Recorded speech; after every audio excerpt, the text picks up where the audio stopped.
Halo, Assalamualaikum warahmatullahi wabarakatuh. Balik lagi sama aku, Deana Putri. Pada video kali ini aku akan menjelaskan materi mekanika tanah mengenai pemadatan tanah ataupun kompaksi. Yuk langsung aja ke videonya. Oke, aku akan menjelaskan apa itu pemadatan tanah. Pemadatan tanah adalah proses naiknya kerapatan tanah dengan memperkecil jarak antara partikel sehingga terjadi reduksi volume udara sehingga tidak terjadi perubahan volume air yang cukup berarti pada tanah tersebut. Pemadatan tanah sangat diperlukan apabila untuk membangun sebuah bangunan maupun jalan raya. Semakin rapat tanah tersebut, maka akan semakin kecil udara yang masuk dan menurunkan tingkat kebocoran bangunan tersebut. Selanjutnya adalah fungsi dari pemadatan tanah. Apa sih fungsi dari pemadatan tanah itu? Pemadatan tanah ini memiliki fungsi tersendiri yaitu untuk memperkuat tanah, mengurangi permeabilitas dan kompresibilitas atau penurunan beban, mengurangi sifat kembang susut pada tanah lempung, mengurangi beban volume karena perubahan kadar air dalam tanah, memperbaiki daya dukung tanah dan mutu tanah itu sendiri. Pemadatan tanah sendiri memiliki teori-teorinya. Yang pertama adalah lubrication theory yang berarti air sebagai pelumas. Yang kedua adalah double layer water deficiency theory yang berarti gaya tolak menolak antar partikel. Dan yang ketiga adalah effective stress theory. Lubrication theory merupakan suatu energi pemadatan penambahan air akan memperlicin butir-butir tanah untuk berelokasi sehingga akan menaikkan gamma dry. Lalu, double layer water deficiency theory atau gaya tolak menolak antar partikel. Penambahan kadar air akan membuat double layer mengembang sehingga gaya tolak menolak antar partikel bertambah. Akibatnya tanah akan menjadi dispersif, mudah berelokasi dan partikel packing menjadi lebih efisien. Selanjutnya adalah faktor-faktor pemadatan tanah menurut teori Proctor. Yang pertama adalah usaha pemadatan tanah atau energi, yang kedua adalah kadar air atau W, yang ketiga adalah berat jenis tanah kering, yang keempat adalah tipe atau jenis tanah. Teori pemadatan tanah ini, untuk menentukan sebuah pemadatan tanah, dibutuhkan sebuah kurva hubungan antara kadar air dengan kadar berat jenis isi tanah kering, seperti pada grafik berikut ini. Selanjutnya adalah pada teori pemadatan tanah ini memiliki jenis tanah atau tipe tanah yang akan digunakan untuk pemadatan tanah. Tipe tanah seperti distribusi ukuran butiran, bentuk butiran tanah, spesifik gravity, serta jumlah dan tipe kandungan mineral lempung merupakan faktor penting yang mempengaruhi kadar air optimum atau W optimum dan berat jenis kering maksimum, seperti pada grafik berikut ini. Selanjutnya, tanah bagaimana sih yang bisa kita lakukan pemadatan? Jenis-jenis tanah sendiri ini memiliki berbagai jenis. Yang pertama sesuai dengan sifatnya yaitu ada 3 macam. Ada organik yang berarti tanah yang mengandung banyak bahan organik sehingga sifatnya pun dipengaruhi oleh bahan alami. Yang kedua adalah tanah kohesif, di mana tanah yang punya sifat lekatan antara butir-butirnya seperti tanah lempung.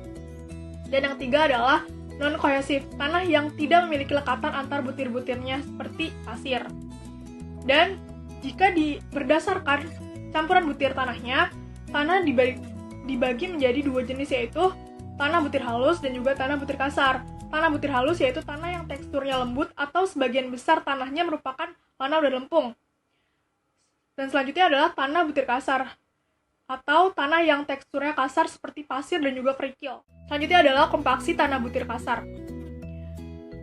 Perilaku tanah pasir yang dipadatkan di lapangan. Kepadatan suatu tanah butir kasar lebih baik dibandingkan dengan tanah butir halus, sehingga semakin padat akan semakin baik. Kepadatan relatif yang dimiliki oleh butir kasar tersebut mengontrol kompresibilitas, kekuatan, potensi likuifaksi, modulus deformasi. Namun pada pasir juga kadar air umumnya tidak begitu penting kecuali pada pasir jenuh yang memikul beban dinamis. Selain kepadatan relatif, perilaku tanah berpasir sangat berpengaruh pada confining pressure dan kondisi fabrik. Selanjutnya adalah saya akan menjelaskan kurva pemadatan untuk pasir.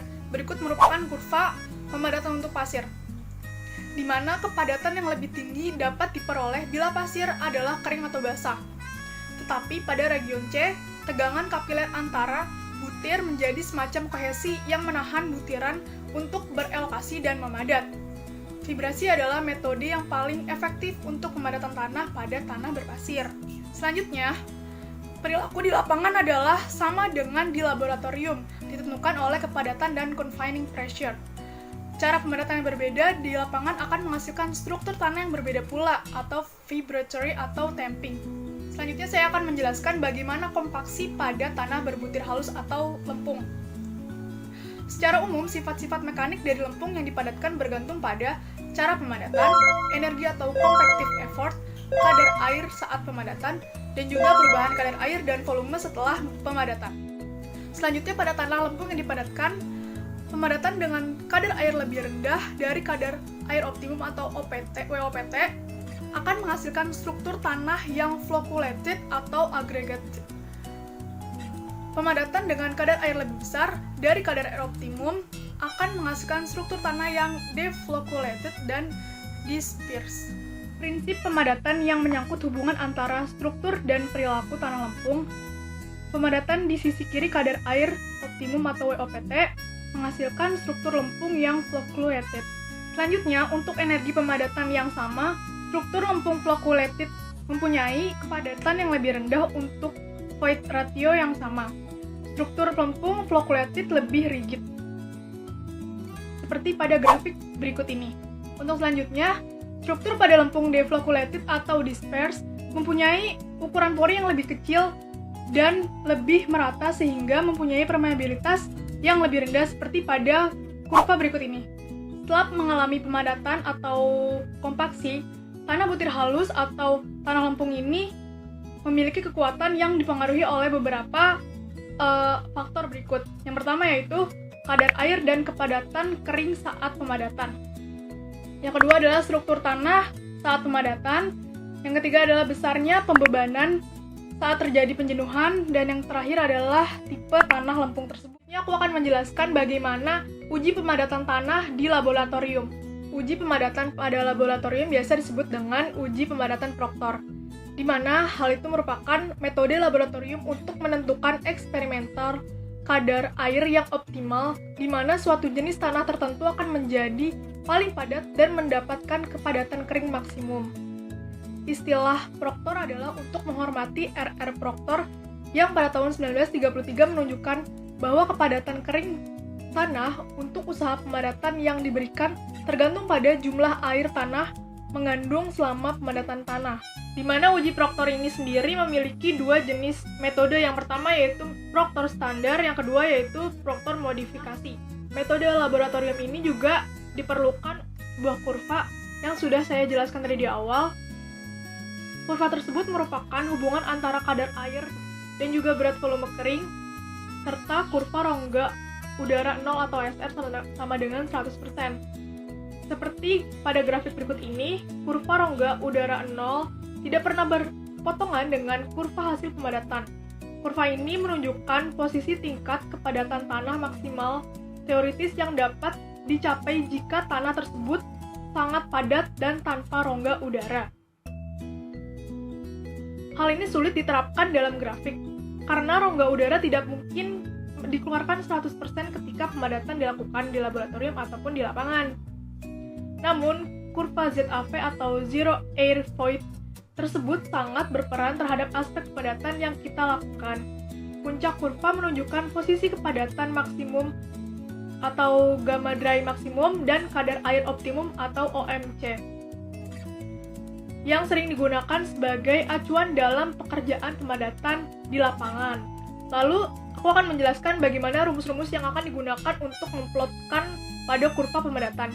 Yang pertama yaitu ada gamma B atau gamma tanah basah, di mana rumusnya adalah W per V, di mana W tersebut merupakan berat tanah yang dipadatkan dalam cetakan, V merupakan volume cetakan.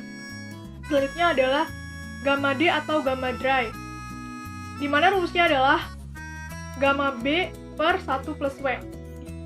Selanjutnya adalah rumus untuk mencari kurva rongga udara 0 Zero Air Void atau ZAV, di mana rumusnya adalah gamma ZAV sama dengan GS dikali gamma water per 1 plus W dikali GS, di mana gamma ZAV merupakan berat volume dalam Zero Air Void, gamma W merupakan berat volume air, GS merupakan berat spesifik butiran tanah, E merupakan angka pori yang dimana bisa kita cari dengan cara W dikali GS untuk keadaan. Selanjutnya aku akan membahas bagaimana contoh dan juga pembahasan dari soal mengenai pemadatan tanah. Oke, telah diketahui sebuah contoh soal sebagai berikut. Dalam uji pemadatan standar Proctor, diperoleh data sebagai berikut. Dalam tabel berikut ini, telah diketahui gamma tanah basah dalam satuan gram per sentimeter kubik dan juga kadar air. Pertanyaan yang pertama yaitu, gambarkan grafik hubungan berat volume kering dan kadar air. Dan yang kedua adalah, hitung kadar air yang dibutuhkan untuk membuat tanah menjadi jenuh pada berat volume kering maksimum jika berat jenis atau GS adalah 2,73. Untuk menjawab soal yang pertama, yaitu kita membutuhkan data gamma dry, di mana gamma dry ini bisa dicari dengan menggunakan rumus gamma tanah basah atau gamma B per 1 plus W. W di sini merupakan kadar air dalam persen, sehingga untuk menghitungnya perlu dibagi 100. Dengan memasukkan ke dalam rumus tersebut, didapatkan gamma dry 1, gamma dry 2, gamma dry 3, gamma dry 4, dan gamma. Selanjutnya, setelah mendapatkan nilai-nilai gamma dry 1 sampai dengan gamma dry 5, kita bisa memplotkan nilai-nilai tersebut ke dalam kurva kompaksi atau pemadatan tanah dengan menggunakan data kadar air sebagai nilai X dan juga data gamma dry sebagai nilai Y, seperti berikut ini. Selanjutnya, setelah memplotkan nilai-nilai pada bagian X menggunakan nilai kadar air dan juga pada bagian Y menggunakan nilai dari gamma dry, kita bisa mendapatkan titik-titik sebagai berikut. Dan juga kita bisa menarik garis sehingga membentuk kurva menghadap ke bawah seperti berikut ini. Setelah itu, pada puncak dari kurva ditarik garis ke sebelah kiri dan dibaca pada gamma dry. Dan itu bisa kita sebut dengan gamma dry maksimum sebesar 1,87. Lalu kita tarik ke bawah untuk membaca pada bagian kadar air.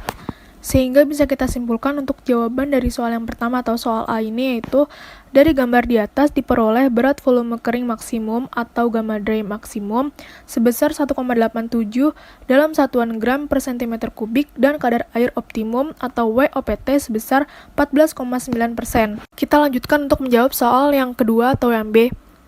Telah kita dapatkan berat volume kering adalah sebesar 1,87 gram per sentimeter kubik untuk 1 meter kubik benda uji, sehingga kita bisa mendapatkan WS ataupun berat soil sama dengan 1,87 ton.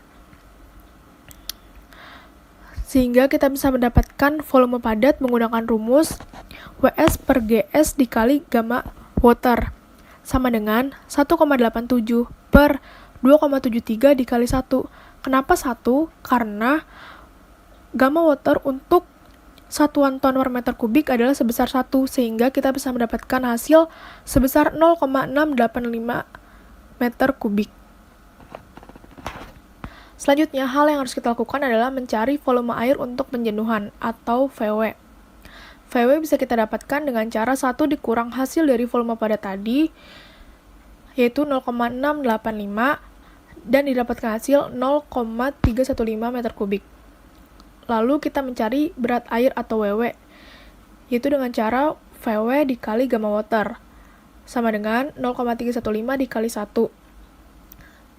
Dan didapatkan hasil 0,315 meter kubik. Dan bisa kita dapatkan nilai kadar air atau W dengan cara WW per WS, yaitu 0,315 per 1,87 dikali 100%, karena dalam bentuk persentase. Dan didapatkan hasil 16,8%. Dan bisa kita simpulkan jawaban untuk soal B yaitu sehingga kadar air yang dibutuhkan untuk membuat tanah menjadi jenuh pada berat volume kering maksimum jika berat jenis atau GS sebesar 2,73 adalah sebesar 16,8%. Sekian video yang bisa aku sampaikan saat ini. Kurang lebihnya mohon maaf. Jangan lupa like, comment, subscribe, dan juga share video ini ke teman-teman kalian. Assalamualaikum warahmatullahi wabarakatuh. Bye!